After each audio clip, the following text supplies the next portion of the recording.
σας πω, μες στις ιδέες μέσα στην πόλη της Καλκούτας ράξαν τον δρόμο σε έναν άνθρωπο, αλυσοδέσαν έναν άνθρωπο εκεί που εγαδίσε. Να το λοιπόν γιατί δεν καταδέχουνε να υψώσω το κεφάλι στα στροφόπιστα διαστήματα. Τα πείτε, τα άστρα είναι μακριά κι η γη μας τόσο άνετη. Έχω λοιπόν ό,τι και να είναι τα άστρα, εγώ τη γλώσσα μου τους βγάζω. Για μένα το λοιπόν το πιο εκπληκτικό, πιο επιβλητικό, πιο μυστηριακό και πιο μεγάλο είναι ένας άνθρωπος που τον κοδίζουν να βαδίζει.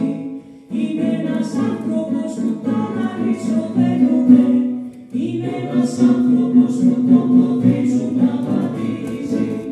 Είναι ένας άνθρωπος που τον αλυσοδένουνε. Είναι ένας άνθρωπος που τον κοδίζουν να βαδίζει. Είναι ένας άνθρωπος που τον αλυσοδένουνε.